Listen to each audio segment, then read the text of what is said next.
Hello, thank you very much for joining today's interview with Mike Watts. Hi, Mike. Thanks, Linda. Thanks for having me. It's a pleasure. How are you doing today? Today's pretty good. So just woke up, played with the baby for 2 hours, and yeah, so far so hanging in there. Great. Got Mike, anytime I can sleep till 5:30 without the baby waking up is pretty good. So I'm happy. wow. Wow. So do you want to tell us a bit about yourself and who you are and what you do? Sure. So I run a business with my wife, who is Kate Northrup, and we work in this business together. So I live in, just a background. I live in Maine, in the United States. So it's, for those of you who don't know, it's like 2 hours north of Boston, via car. And what we have is we have a number of entities within our business, but we run katenorthrup.com. We also have a network marketing business that we've built together. And then we have created some online products around that. But the overall brand of what we end up doing, the tagline that we came up with that is sitting in front of me, because I'm going to read it off this piece of paper because I don't have it memorized yet, but it's give people the power of choice. So we educate and support people to show them they have more choices than they think they do. Yeah. So that kind of sums up, because we've really been having a trouble with an elevator pitch. What do we actually do? So from her website and stuff, she's wrote this book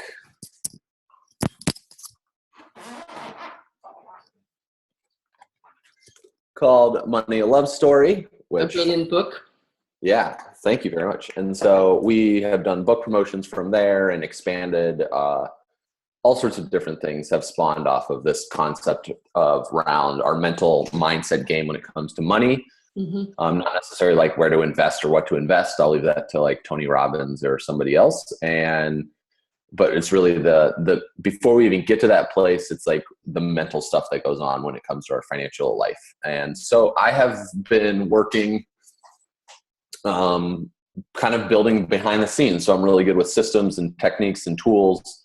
And Kate's been like the front person, I guess you could say, for our business. Mm-hmm. And I've been working behind the scenes. And so that's really what's been happening over the last 3-4 years for us working together. Brilliant. So, I mean, one of the things, obviously, the title of this telesummit is From Broken Pieces to Powerful Purpose. And, I would say that a lot of people, when they're in the space of broken pieces, they kind of struggle with, the power of choice, I guess you could say.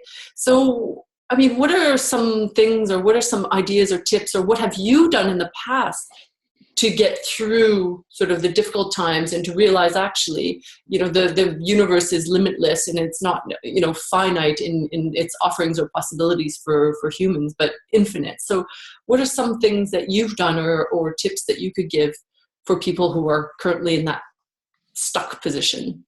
Well, I've never had any real stuck times or broken times. No, Okay. I'm just totally kidding.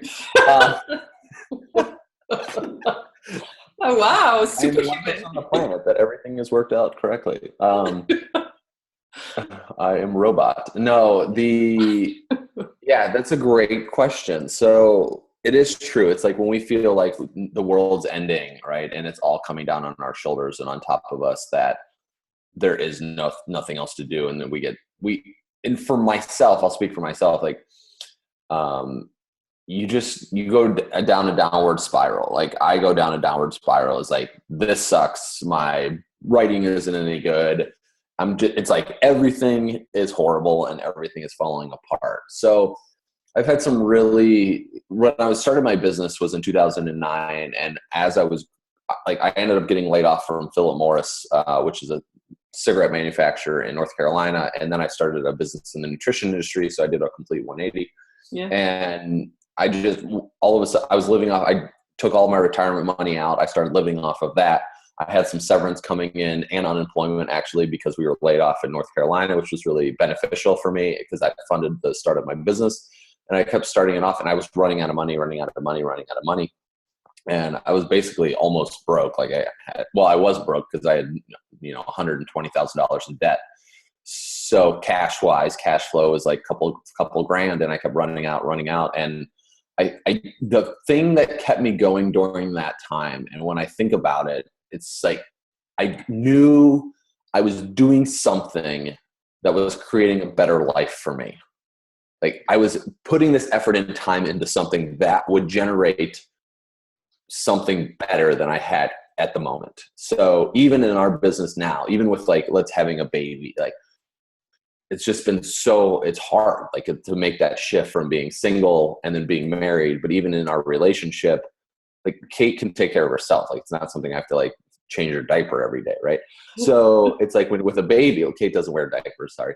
But that sounded weird. But basically like with a baby, like that whole has also changed. So you kind of went down a rabbit hole a little bit there. And if we get to that, I can explain more on it. But the biggest thing is I always think that I keep thinking the future of, I know what I'm doing now is setting things up for making a better life for myself. And at that time when I was laid off I was single. So it was just, for me, it was like, okay, I know where I'm going. And the infinite amount of choice, like I have never had a mindset of lack of choice. Like it's never something I've ever dealt with.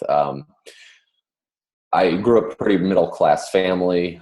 We never had to worry about food on our table. Super fortunate from that standpoint. And, my parents are still married after 35, 36, 37 years.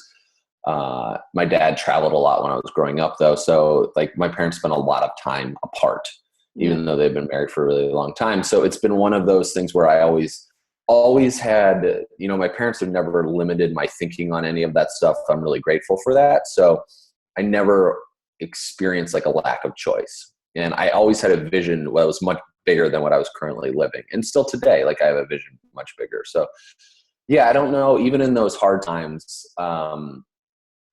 because I would see people do it and I was like, there's no reason, like a mom with 6 kids and is single and raising them all by herself is able to accomplish amazing things. And I'm like a single dude, like living in an apartment that I'm paying for, or my house that I used to own. Like, I'm like, okay, what is my excuse? Like, what's stopping me? Right. So, And yeah. and how did you go from thinking about it and realizing that, hey, all these people can do it, to actually doing it? Because that's usually, some people spend years and years like doing self-help, taking courses, reading books, registering for courses that they never do. They never finish, it's like all that stuff, right? So signing up for summits like this that they're not going to finish. Yes. Yeah, well, this is the Hopefully reality, right? they want to finish, right? Yeah. They want to. They have the best intentions, but so what is it that you think makes the difference between those who finish and achieve and those who just keep thinking about it? Fear, procrastination, and action. Those are my 3 things that came to me. Number 1, procrastination, and now the D word. So the D word is distraction. And let's talk about fear. Is like very few people grow up in a household that I've come across. So this is specifically my experiences in life, where abundance mindset thinking of infinite possibilities. And so that is because I feel like it's as a parent, you're trying to live through your child in many ways. So you want them to do what you didn't. A lot of people still live that high school is the best thing ever. And then that's what we tell our kids. Like I remember sitting in high school and I was like, if this is the best thing ever, like if high school is the best thing ever that the world's ever, because you hear it all the time, I'm just like, what's the point in living the rest of my life? Like, because this is not the best time that I want to experience. Right. So it's like living too much in the past.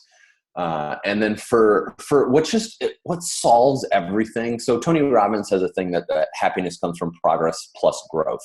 Yes. So if we're progressing and moving forward and we're continually growing, whether that's studying videos or a mentor or or being a mentee or trying something new or coming out of your comfort zone, like you're going to continually grow yourself as a human being, and you will continually move forward. So, which equals happiness, according to Tony Robbins. And I 100% agree with that, because I've noticed when I stop growing myself or trying new things, that it drops a little bit more, right? So I'm not progressing, I'm not growing, and I'm just dropping a little bit more. If I want to stay the same, and it's just like dunk, dunk, dunk, dunk. I just keep going, you just keep reducing what the happiness level is. So for me, I still have fears, like every single day. Like Kate and I talk about these all the time. Like I'm scared all the time. I'm scared to like do this interview. I was like, oh, all right, well, okay, whatever. It's like this. It's not that I don't doubt myself, but it's just putting yourself out there in a form is uncomfortable. And we speak as a societal here in the United States. I'll speak. It's like we are driven to remain median or normal or fit within the average, right? It's like to be here, don't step outside the comfort zone and be somebody else, because make sure, like in school and as we grow up, it's like make sure you get above C's or maintain your averages at C level grade in school. And so you maintain in these structures and parameters that were built a century plus ago, and they were built specifically by industrialists in the society to grow humans into working in their factories, right? So now where we're at is like, okay, I have to step out of that box, which is very uncomfortable.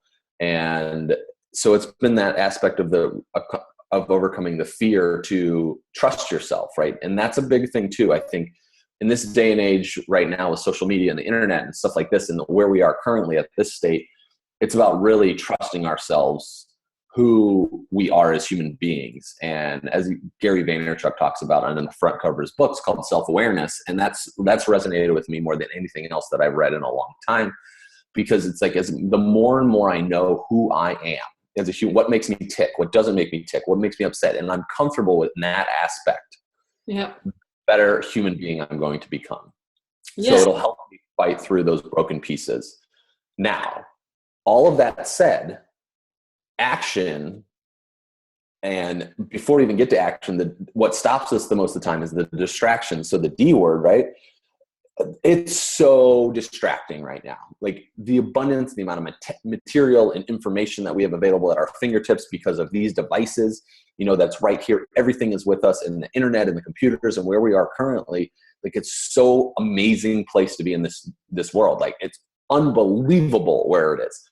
But you have individuals that want to take it from you, and they want to take your time. They want to suck your energy away. Like even if I look at the presidential race right now, like here in the United States, which is like disgusting what's going on and everything, and who like one of our candidates is.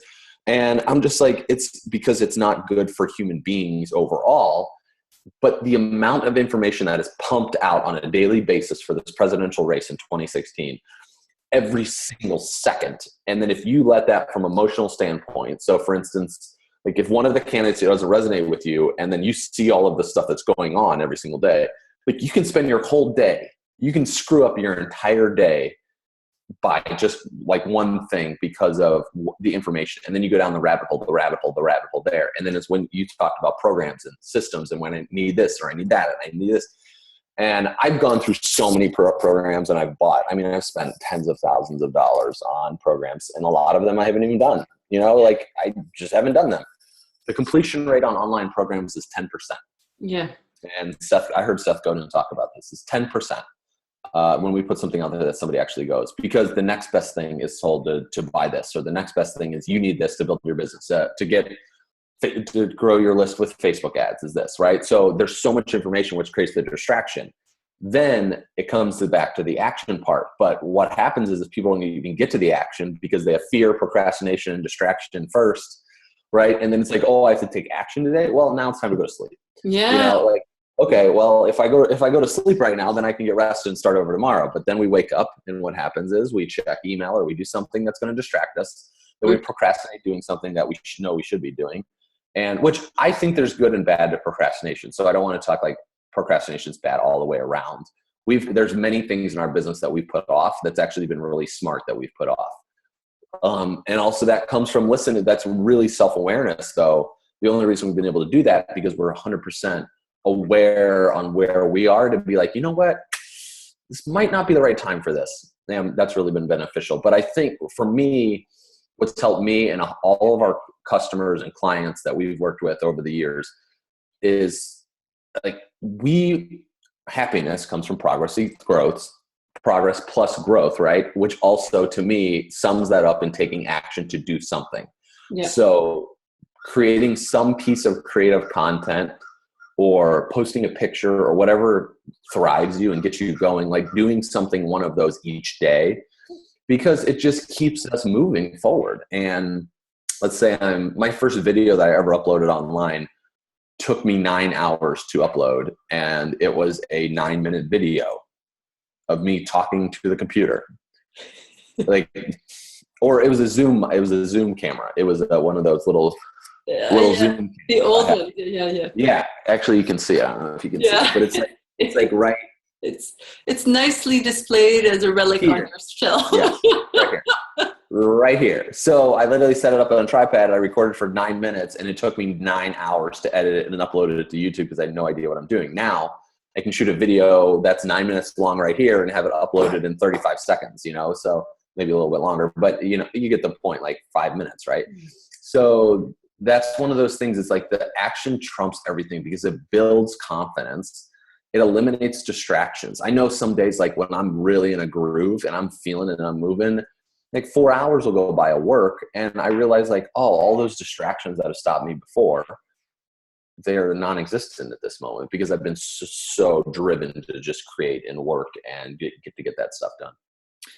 And so if somebody were to say, and I think you have some amazing things that you just said, like the progress is, the way that I've interpreted it is like the secret sauce to happiness, which I love. And so it's like, as long as you're in action, and it doesn't really matter, right. Just do something. And I actually fully believe in that. For me, I just say it slightly differently. I say you have to do the work, like no matter what, right. You have to do the work. And some people feel really uncomfortable with the fact, especially in our society where, as you said, being different is not usually a very positive thing, right? You have to be sort of the average norm. So people are like, well, I'm different. So how do I deal with my difference? So that's the sort of the first piece I'd like you to maybe share your thoughts on. And there's one thing, exactly what you said too. It's like just to do the work, and then I said action, and then to just close that conversation out a little bit. We have to be careful. Like I'd be careful when I say that too, because then it's like just do the work, and people are like, well, what the hell do I work on? Yeah, it's like, what do we work like? Okay, so I'll rearrange my office, so, okay, yeah. I'm working. And I think that comes back to the clarity of self-awareness, where we are in our business. What is it that we're growing? And a lot of people are confused. They're not sure what to do. And I think it's okay. Like you just start with something. And it's like, for instance, like I didn't go into the network marketing nutrition space because I was super passionate about nutrition. I was super passionate about making money so I could live on my own. So I was going to do something that really caught my eye at that moment. And I knew it was the stepping stone for so much more, right? Like one thing Kate and I have been having a conversation about is this book. It's just like, okay, is it time? Because she's like she said everything she wants to say really about the money. Like she put it in the book. We've done the audio book, so it's like, is it time to move on? Right. So what's the next stepping stone? And yeah, it's just to be careful with the action and be comfortable with I always like to say that I become comfortable with being uncomfortable. Yeah. So yeah, and that's what really happens. So back to your question regarding like what was it? It was like being comfortable with who we are as individuals. So I've become very clear that every single person on this planet is different than every other person on this planet. Like we have similarities, but we are our own individual being. Like I have the same mom and dad as my brother and sister. We are 3 completely different people. And we're 2 years apart. I'm the oldest, and my sister's 2 years, and my brother's 4 years younger than me.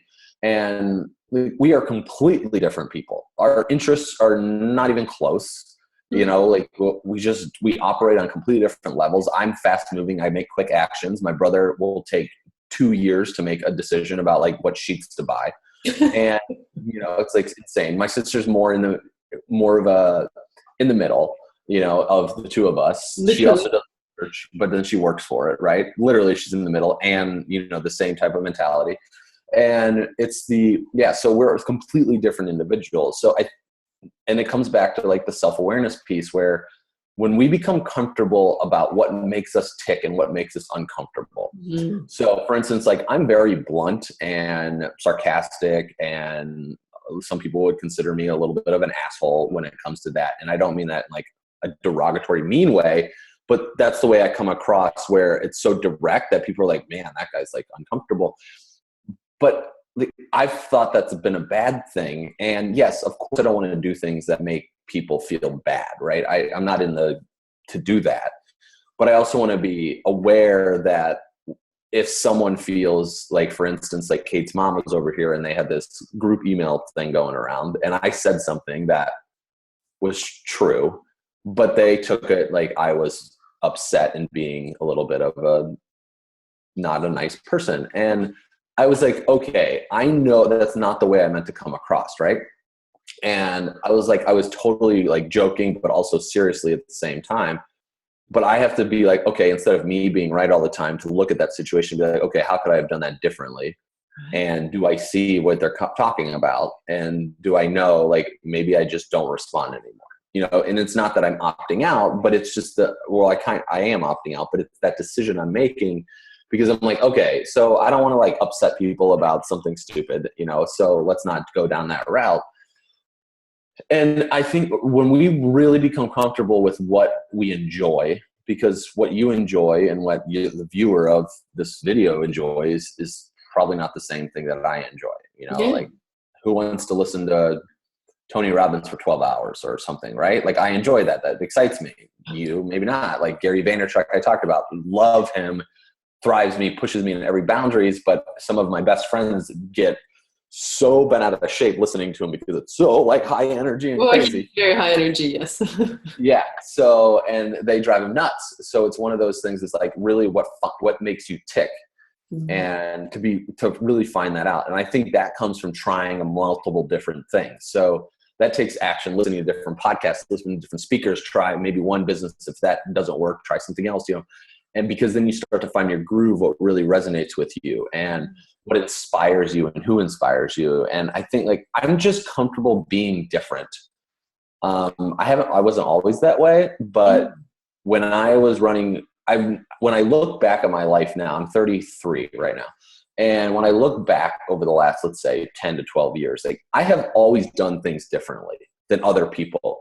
And I just operated that way, which if you look at your life, you've always done things differently, like if anybody, right? So I've just become comfortable, like when I really look at it and been like, oh, wait, I've been doing this for a long time, but now I'm just recognizing it. Yeah, exactly. And that's interesting. Like who graduates college and then has a $90,000 a year job and then stops, gets laid off, doesn't take a new job, lives off all of his retirement, goes into credit card debt and student loan debt, buys 43 acres of property in Arizona for some ungodly known reason, and then like travels the country in a car with a girl for 10 months, who is now my wife, and we fell in love, and and just like running out of money and not going to get making a decision not to go get a job to travel and build a business.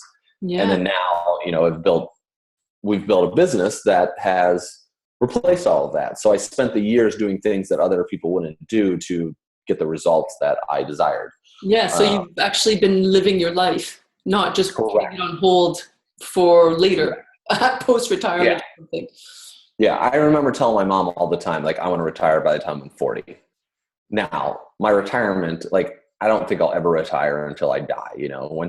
Once I die, then I'll go to whatever place ever exists after we die.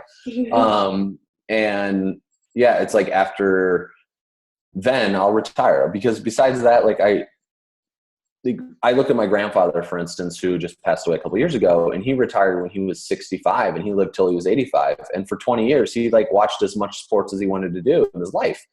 And like, it's pretty awesome. Like that's what he wanted to do. And he watched every sport they could possibly do. And Pittsburgh Steelers out of Pennsylvania.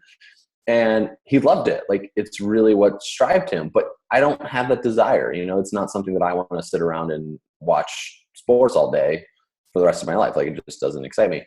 So it's one of those things where it's like to pick and choose what really drives. But I love the creation process, and creating new things. So yeah, it's brilliant. And how can I just ask how you sort of survived that period of time where I guess you were getting in more and more debt, and people were, I would guess, probably saying, "Come on, Mike, you should start thinking seriously about your life now." And you were just like in a car with your future soon-to-be wife, having a great old time and not worrying about what's going to happen, and really living life on your own terms. So what allowed you to not sort of succumb to the pressure or the thoughts or the ideas of people saying, "Oh, I don't know what you're doing. This is really," for them, scary, not for you probably, yeah. or maybe for you too, but I don't know. But so what allowed you to like pursue that and just keep it going so that you could be where you are today?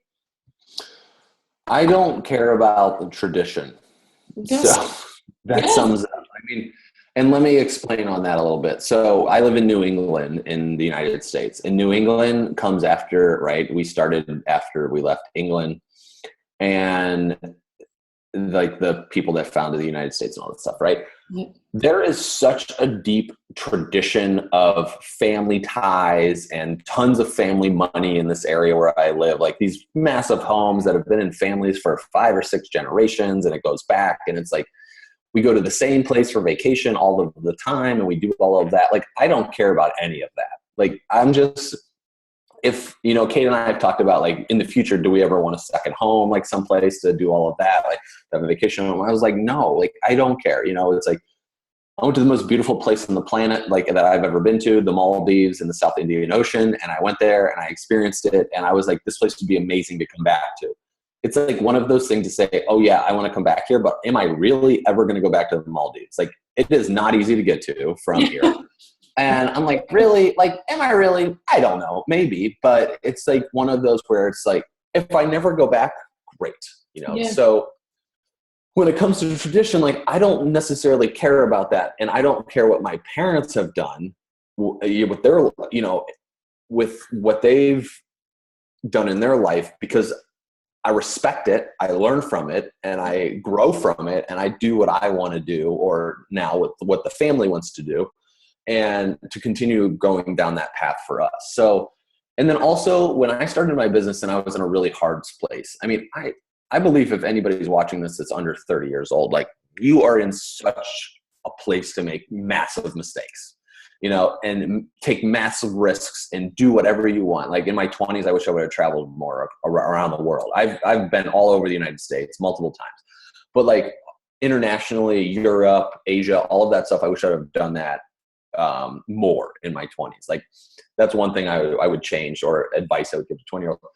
Just continually travel, because even though I did experience international travel, and I gave me, especially travel around the United States, like, there's so many different cultures. Like, I'm a white dude that lives in the United States. Like, I'm the luckiest person on the planet that's never suffered anything, bad. Like, I'm given a golden plate, a golden platter to grow from, right?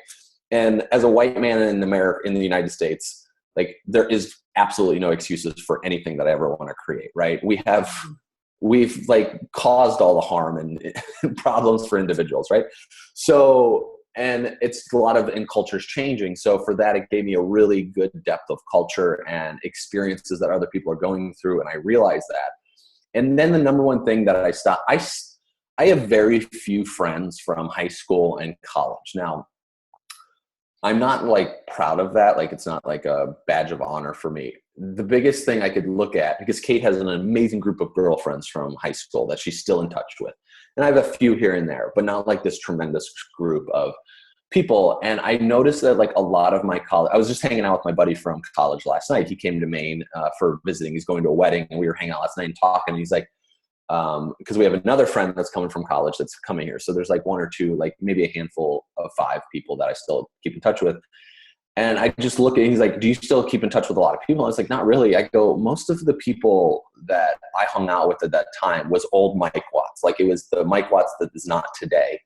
And Mike Watts from then has died.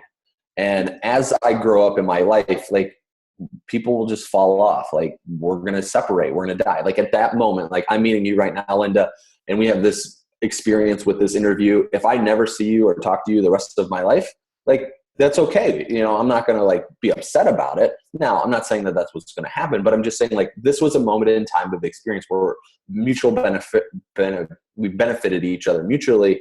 We've been able to like chat and experience it. And I look forward to seeing like the telesummit when it's done. And so, but that's like one thing where I'm like not going to take that to my grave, like in regret or doubt or something, where I stopped listening to my parents giving me advice. And this is the number one thing that helped me get through those times. My mom would ask me like, are you going to go get a job? And I just told her one day, I was like, stop asking me. Like, no, I'm not going to get a job. I will do what was necessary, which I had little jobs throughout there. Like I went door-to-door sales and I did all of this other stuff I did the census, you know, where you go count people.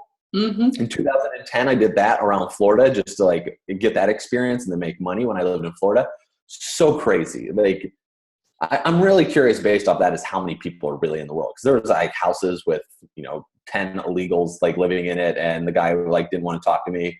He's like, I don't speak English, you know? And I'm just like, okay, I don't know how many people live in this house, but yeah, there's one of you. But it's like one of those, anyway, side note. But it was the moment where I stopped listening to other people and I started hanging out and manifesting relationships with individuals who I liked their life.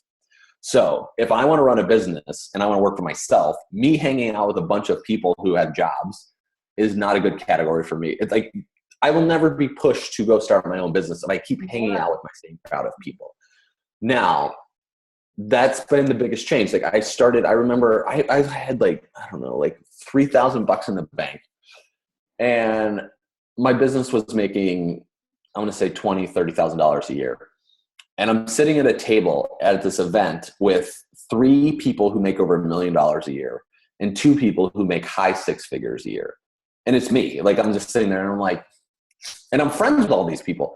And I'm just like, how did I end up here? Like, this is crazy. It's talk about manifesting my destiny of where I want to go. And I could see where my future was heading. And it was just like, okay, this is where I want to go. So my life, I feel really balanced. Like I hang out with people who make multiple millions a year, right? A lot of multimillionaires. Then people that hang out with like, that have generated millions or generate like $100,000 a year. And then I also have friends that make like $40,000 a year. So, and that's the way my life's been my whole life. Like there's a wide, diverse group of individuals who I'm friends with and hang out with and associate with. And it just keeps me balanced for myself. And it's not like I use the people that make, you know, $40,000 a year and be like, I'm better than you, you know, just because I make, you know, we have a business that generates over $500,000 a year. Like, I don't have that type of mentality, but it really gives me a wide range of, people to associate with, and it keeps me very balanced. And during those times, that was the number, like I just started really envisioning my life with the folks I wanted to associate with. And then I started listening to individuals who have done it before, because my mom hasn't built a business. My mom's been an amazing employee and she has an amazing job. My dad's the same way. Like they haven't built a business. So for me to go to my closest family members, and I had so many friends tell me that this wasn't going to work. This wasn't going to work. Like it's just endless amount. And I just was like, okay, I'm going to love you guys for who you are. This took me like, I don't know, 10 years to say, but right, I'm about to say it in 15 seconds, but I'm going to love you guys for who you are and accept who you are as a human being.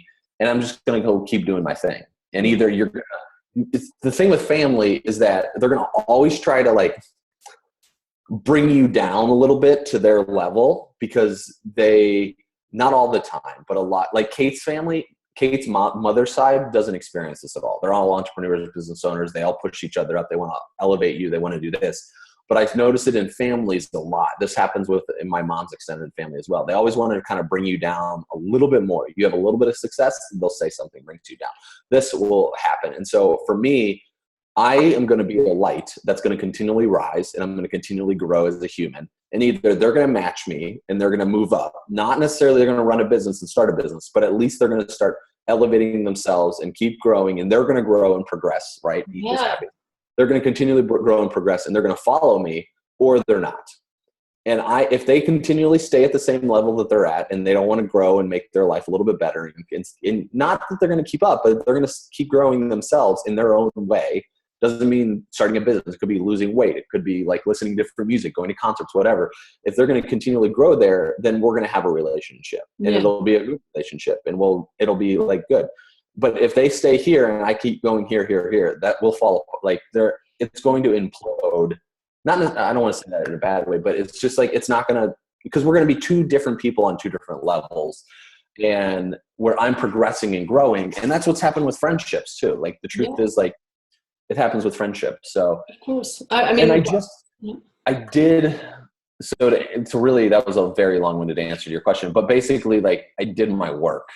Yeah. And what I mean by that is, like, I have worked a tremendous amount on my limiting beliefs of my self-doubt in myself. And I have spent, and it's been super uncomfortable.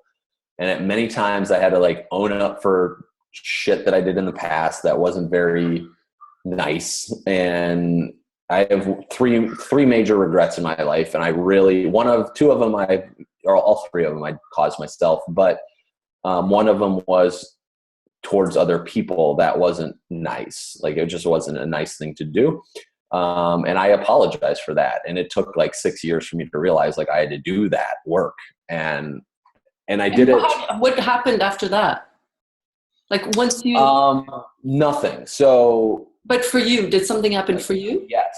So for me, yes. It just, because I felt like it was a lot of guilt that I was holding. Like, I carried the guilt around for this decision that I made towards a buddy of mine that I grew up with. And it really weighed heavy on me for a long time. And it was like this wasn't necessarily like in the front of my face all day, but it was underlying, like down here in my neck type thing. We'll just, like, if it's not in the front of my head, right? It was back here. It was like behind my neck, but it was always there. And it will be there till the day I die. Like, it just will, because it was a decision I look at now to be like, it was an immature emotional decision that I made. And it was one of those things, but after I apologized for that mistake, like, I just felt better. And I didn't go in it to get a reaction from them. I just did it because I knew it was the right thing to do. And I knew I really did it for myself, truthfully. Like, I think I did it for myself because it was something I know I needed to make the decision to do. So yeah, I really did I really worked hard to overcome money blocks, work blocks, fear of success. And it's still ongoing. Like, this isn't fixed, but a lot of that stuff, I've healed a lot of stuff within myself regarding like family dynamics and generational things that's carried down from, on the men's side, like my grandfather, my great grandfather, my dad, like all of this stuff that's continually carried down from a generational standpoint. And I've tried to fix that and heal that in me, so I don't carry that on to, like, if we have a son in the future, or even my own daughters, or my one daughter at this moment. It's just to make sure that legacy dies with me, and I bring better humans into the world for who we are. And I mean, what you're saying is absolutely spot on. And this is the type of work that I help my clients do. But one of the questions I have is, and I'm all about diversity, and I'm all about, everybody doing sort of having the opportunity and inclusion. I've worked in that space before, but is that more difficult as a man to do, like to heal your wounds and to actually be out there and vulnerable, than it is for a woman? This is a great question. That's a great conversation. So that we could have like a 3-hour conversation. Okay, this is a current example, which is actually pretty funny. That's come to mind. So I'll give you the story, and then I'll answer the question in a little bit more detail.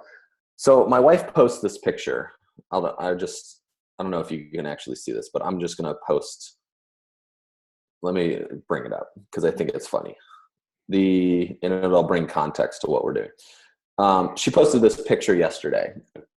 It's like our house, it got flooded. Our basement flooded, so we had to bring all this stuff out. And she said, yesterday our basement flooded from a busted pipe. We had over 3 inches of standing water. We're participating in all. We have 2 launches going on. Freaking out was an option, but we decided to go dance and have fun instead of dealing with the basement. So I like all this stuff, and it goes on and on and on. And if you go to Kate Northrup on Instagram, you can kind of see what I'm talking about here. Yeah. But I started reading some of these comments, and it's like, oh, mother stress, and you're doing such a good decision. You're doing all of this. And I'm just like,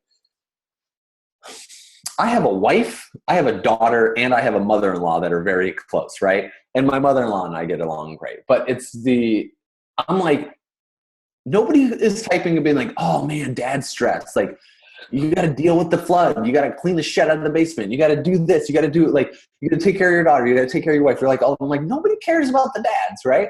And now I'm not like, that's an extreme example, but in my head, I'm just like, wow, it's so crazy. So to answer your question is what it kind of leads up. And I've been doing a lot of Brene Brown's, her book, Daring Greatly.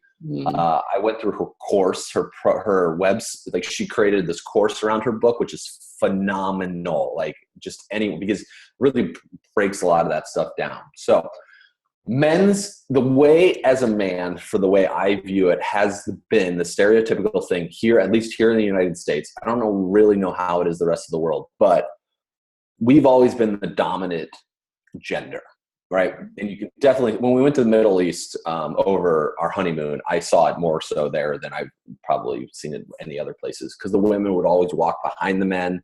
They would never be even with them. And I was like, well, this is really interesting. I don't know everything about the culture or the religion or anything like that over there, but I just, from an observational standpoint. And we've always been like the dominant gender is what we've been considered better than the women, right? I think women have received, somebody asked me yesterday on our webinar, what inspires you? And I said, women. And then I said, women that give birth. But just women in general, because they've dealt with more crap and they're still continuing. Like 60% of the world's women still don't have the choices to do anything. Like the whole tagline I started off this thing with, they don't have the choice to do anything because it's a cultural thing, right? So as a man, we've control, and here in the United States, what's shifted in the Western side is that women have risen up and been in the workforce. Yeah. Now they're starting to make money. Now they're starting to make more money than men. Right. And that becomes uncomfortable for for a lot of men, because it questions our own masculinity. It questions our provider instinct. Right. We're supposed to kill the food. We bring the food home. We feed the family. We go out and get it. My dad had a really hard time with this too, because my dad was gone probably half of my life traveling, but he was providing for the family. And my mom was a stay-at-home mom with 3 kids for the first 10 years. And then she went back to work because she was ready to go back to work. And for that time, though, like the amount of pressure and I have a buddy that's experiencing this right now, and he has a newborn, and the amount of pressure that it is put on him to provide for the family, there's no way I could ever imagine that for my dad, because my wife and I work really close together in our business. And I feel it a little bit from the provider instinct to make sure that my wife and my daughter are happy. Like I totally get that. But the part that I think has been squashed a lot is when it comes to sports and athletics is a great way. And when so many of us grow up into it, the coaches scream and yell and curse and do all of those things at you. And that's supposed to encourage you to become better, because that's the way we've been driven as masculine men to survive in this world. And then the anger comes out. And then we have things in like unprocessed emotions that tragedies take place, like in Orlando that just happened, and if we dive psychology deeper into that, it's like that's how we express our emotions. I mean, I can see it in little boys now. They pick up these guns that we buy them, and they're just shooting Nerf guns at each other. And it's like, yeah, it's so fun, but we're not really allowing them to express like vulnerabilities or emotions, or we're told like, don't cry like a girl, or you throw like a girl. And so that also like kills the feminine gender as well, because it's like, well, what's wrong with throwing like a girl, right? Mm-hmm. Or what's wrong with crying? Like we've taken this thing that crying is bad. And to me, I cry all the time. So for me, like that is comfortable for me. And I've had to work on that too, about what is the proper way to express my emotions? And here's why. I will never forget this. Brene Brown talked about this in an interview. So one day she was at a book signing, and this guy came up to her and said, when are you going to talk about men and shame? Because all of her research up to that point was done on women, and shame and vulnerability and like guilt and all of this stuff I think is so prevalent.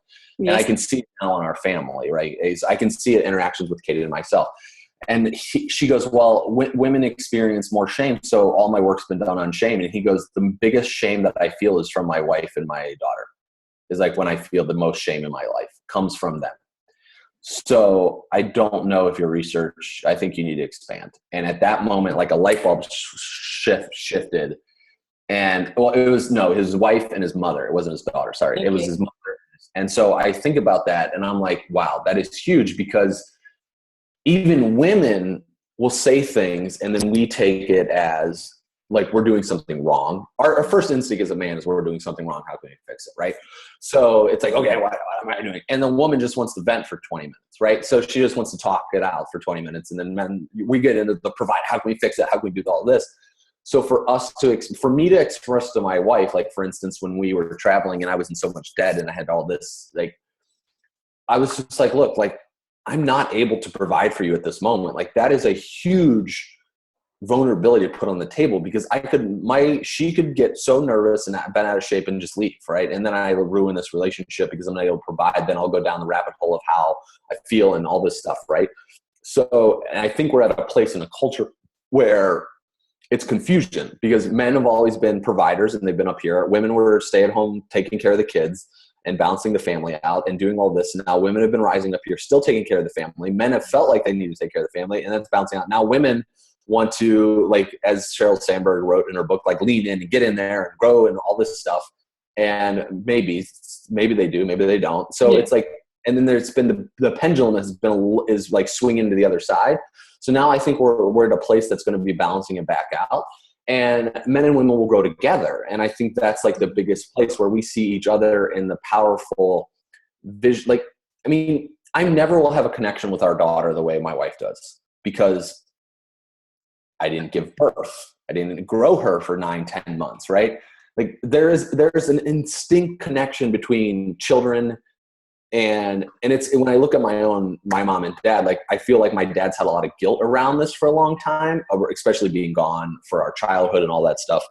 But then it's just like the connection between kids and their mother is always going to surpass any connection I can create with her, because I didn't give birth, right? Like there is distinct DNA connection that there's women's DNA inside of the baby more, all this anyway, research. So the aspect of that connection is so greater. So for me to be comfortable with that, to realize like I'm able to show up in a way that I am comfortable in my own masculinity to both my daughter and my wife, like from that aspect, I think is huge. And you are correct. I feel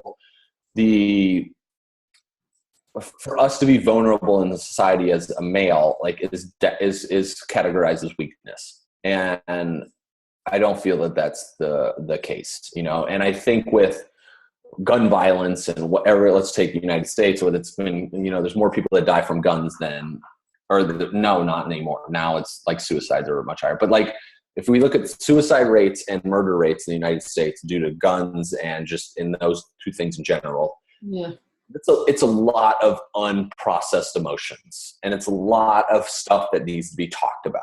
And we need to have someone listen to these individuals. And I think a lot of them, from a man's perspective, it's like, this is the way we've really been, there's the cultural thing of like anger and fighting, and just, that's how we get our drinking, drugs, all of that suppressants that we do with our emotions that allow, like I'm at this concert 2 days ago and I see a 50-year-old dude like smoking weed and drunk off, his totally wasted.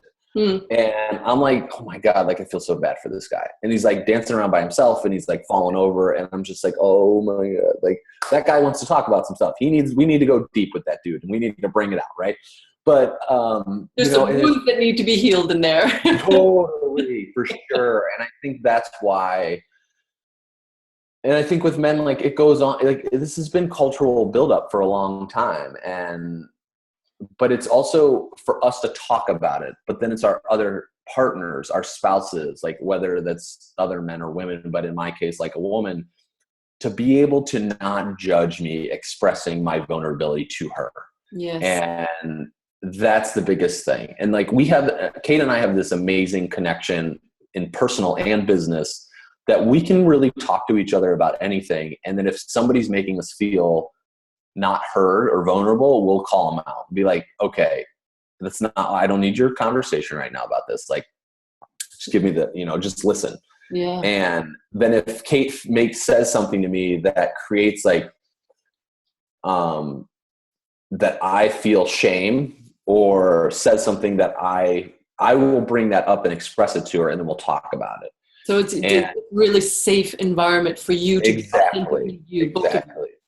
Because what I see a lot and what's happened in my past is that I will bring up, let's say I bring up something that's vulnerable for me to you, and then you go down the rabbit hole of, or for Kate, for instance, to be like, oh my God, he's failing. Like, he's going to leave. He's going to do this. He's going to do that. And it's like, no, I just like had a bad day, Yeah.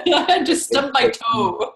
Exactly. So I think for us, what works really well for us, and it's also with men in general, because I know there's a lot of men groups that are forming now, especially here where I have a lot of friends that are forming them. And that's what they do. They like sit around and talk about their feelings, and like which is the same thing women do when they go to like lunch together or something, right?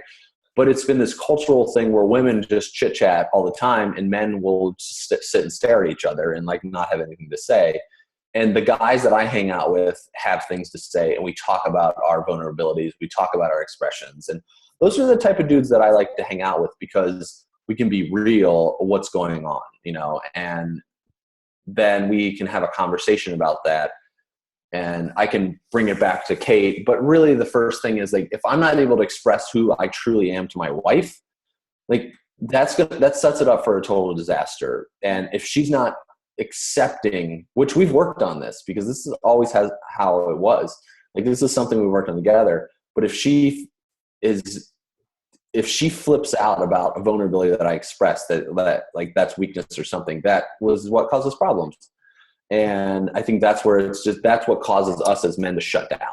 And we shut down because I could totally see myself. Like if I'm upset about something and then she gets all bent out of shape, if I tell her, I will just shut down and never share anything with her. And I could see that happens a lot with men in general, where then that's where the anger comes out. That's where cheating happens. That's where, like affairs take place, because it's like, this woman will listen to me, and so not necessarily like, it's why we go to the bar. That's why we go sit and watch sports games, because, we don't need to, we don't have to talk about our feelings there. We can just drink our sorrows down instead of actually process.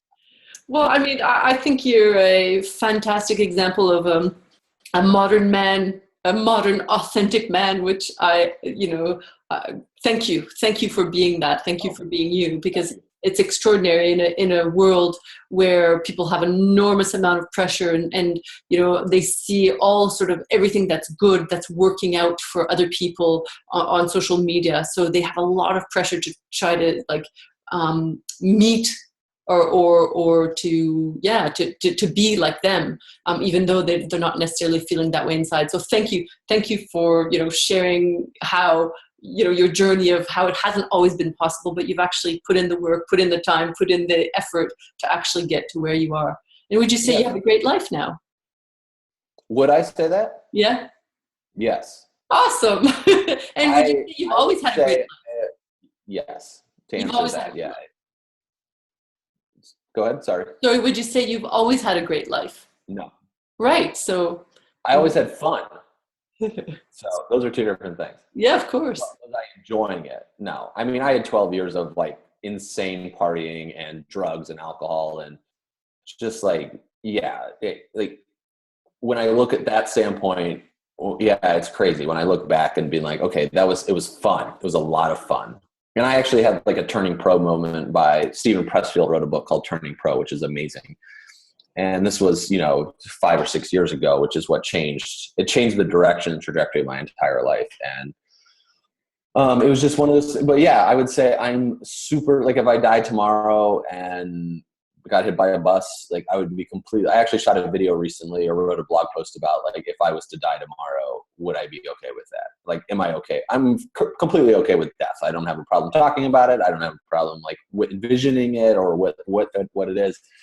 Because I feel like first my wife is taken care of, my baby's taken care of with other things. And I also know everything that I've created up to this moment is what I wanted to create for myself. And of course I have bigger dreams and goals, like of always, but I'm really, my buddy asked me to write something on his board that says I am. And I said, I am practicing on being content. And I don't mean content in a bad way. I just mean like in this moment where I'm sitting here, like, can I bring happiness to myself just right here? Yeah. You know? And so that's what I mean by being content with my life. Like, and I'm very content. Of course there's things I want to do better or differently, or like, you know, whatever, like buy a bigger house that will have 2 office spaces for my wife and myself, and you know, like stuff like that. So yeah, like totally that wants to go down, but that's like superficial materialistic crap. You know, like our basement flooded and people were like, oh my God, your stuff. And I'm like, I don't, you know what, if stuff I have to throw away, I have a pile of stuff out front that the dump guys are going to come pick up today. So what, you know, like, and who cares? Like, Penelope's happy. I'm happy. There's no mold that's going to form from the wetness of the basement. Like, you know, like all that stuff. So yeah, I'm completely like, it's making a life, not just a living, which is the tagline for my wife's website. And it's very true. So I love it. I mean, I think personally, I thank you, sincerely thank you for being that in the world, because I think you'll be able to make a huge difference to other men or other human beings, we'll say, for being that way, and just showing them that actually that is possible. So thank you. Really thank you for that. One final thing. So you're kind of known for giving tough love. So if you were to sort of give people tough love in regards to like get off your butt and go kind of thing, what is the thing that you could sort of give to people that would help them sort of get moving so they get unstuck?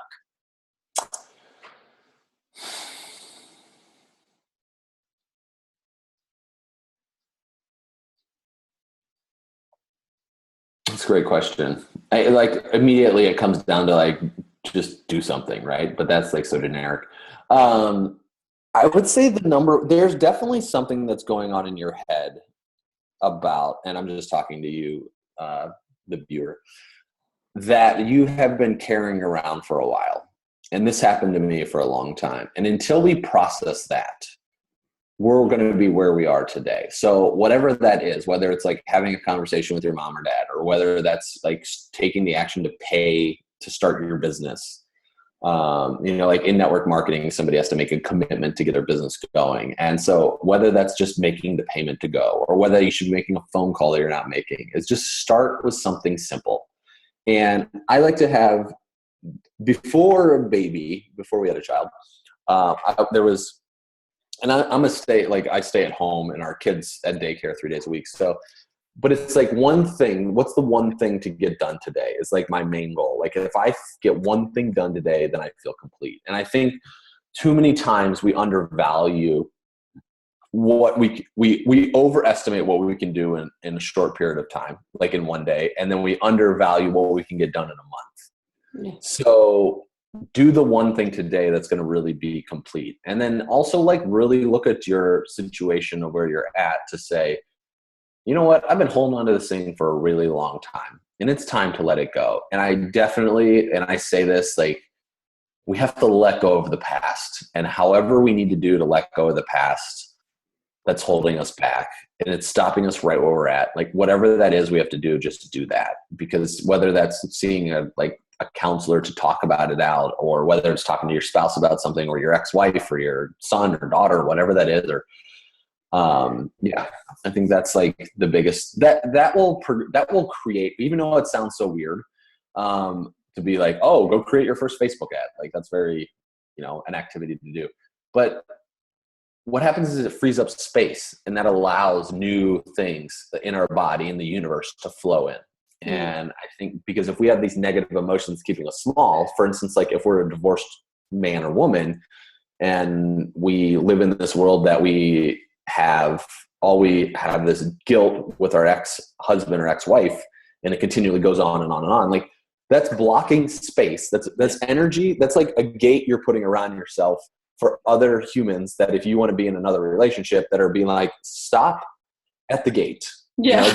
clear my space because I'm going to hold on to my past story that like, yeah. He wasn't a good person, right? And I'm just, it's a gate. The emotional jar. You fill up your emotional jar with like the wrong emotions and you don't let them go. So there's no space to put anything else in. So if you had a failed business or partnership, whatever that was, it's like really look at whatever that is that's we're holding, or whether it's the fear of like stepping outside of it to present or speak somewhere, whatever that is, like, let's work on that one. And I think that's something we could all do. It's something I can do right now. I'm just thinking of what mine is. So. I say we always know what the next first step is. We don't have to worry about the whole entire process, from day one. So it's like, just go. Awesome. I've thoroughly enjoyed this conversation, Mike. I really thank you very much for your time. And I know that it was rather early, but it's been very, very insightful, and I really appreciate it. So thank you very much. Thank you for having me. I really had a lot of fun. Thank you. Great.